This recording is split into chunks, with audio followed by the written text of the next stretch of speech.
So, yeah, whenever you guys are ready. Welcome to our presentation about cognitivism. Our group is Alyssa, Anna, and Beatrice, aka the $1 Million Babies.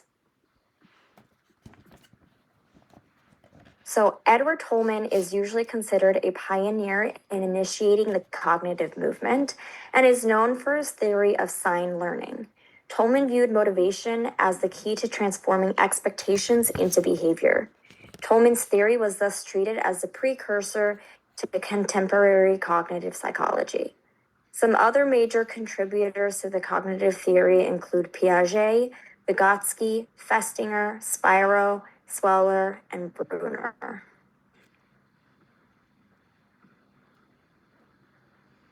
All right, so I'm going for the context for you. So, with the cognitive approach to learning, the main idea behind this approach is that learning becomes more effective when students find meaning in what they're learning.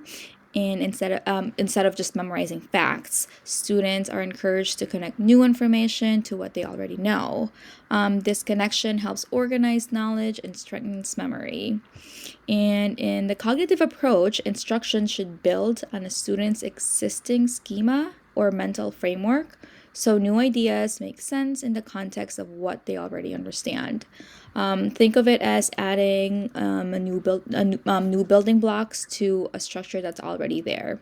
Learners are also viewed as active participants in the learning process. They don't just receive information; they construct their own understanding through experiences that promote assimilation and accommodation, as described by Wadsworth. Teaching from this perspective should be authentic and relevant, connected to students' real lives, interests, and backgrounds. And that way, this makes learning more engaging and meaningful to them. And finally, for the teacher's role is it shifts simply delivering information to creating a meaningful context for learning. And instead of focusing only on specific skills, the teacher designs experiences that help students make connections and build deeper understanding. So now let's look at advantages and disadvantages of the cognitive approach.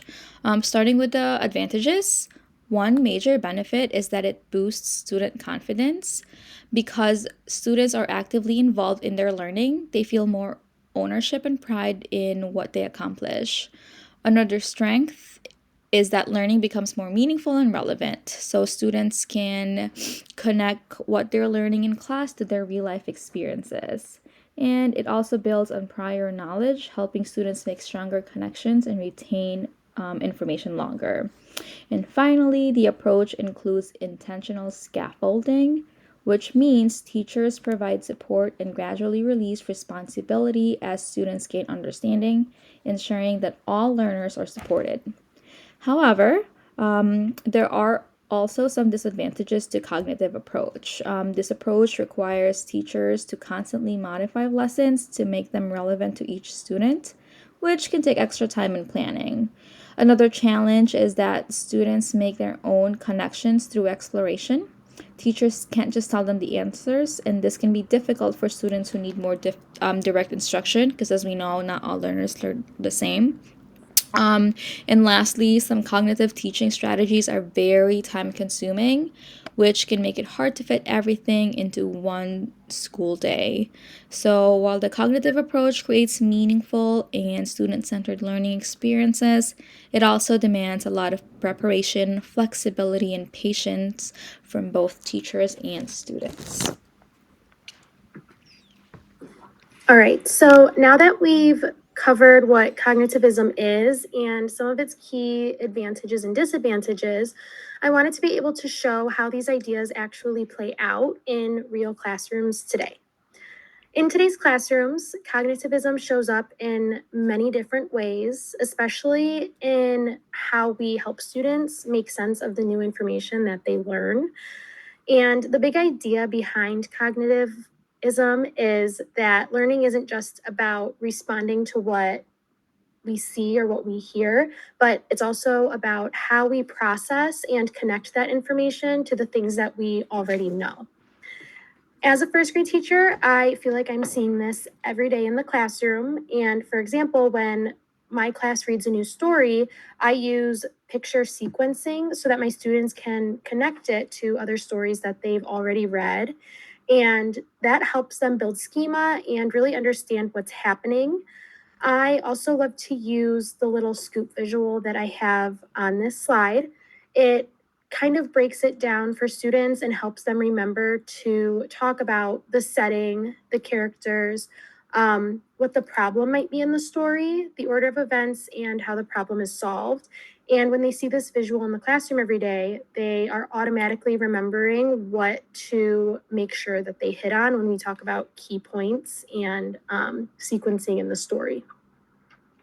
Cognitive strategies like graphic organizers, chunking information, and using think alouds also all help students take new ideas and then fit them into their background knowledge and what they already know. I also like to ask reflection questions when I teach, like what helped you remember that, so that students start thinking about their own thinking and others around them can kind of hear and take new ideas. Overall, cognitivism reminds us that learning is an active process, and when we teach in ways that help students make those mental connections, the learning sticks with them so much longer.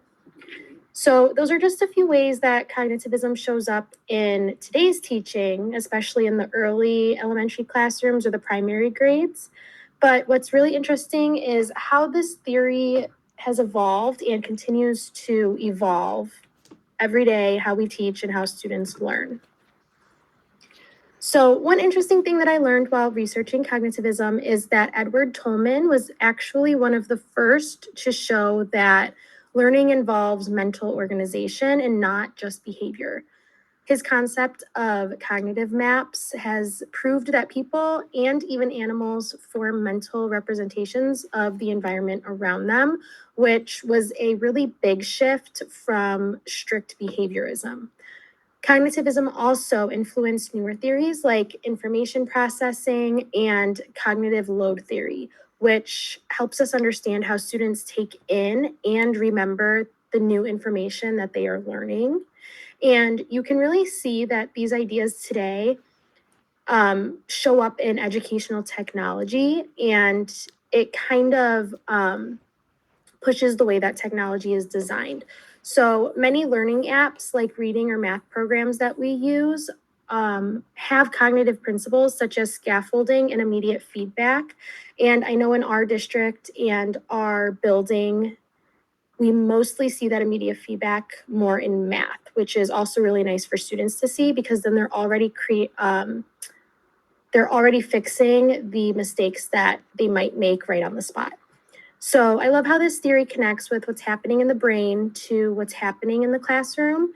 And it reminds me that when I give students their chances to build on what they already know and reflect on their progress, I'm really supporting how their minds are naturally learning and growing.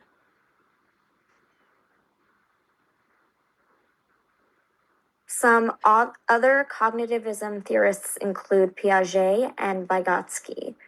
According to Piaget, children actively construct their understanding of the world.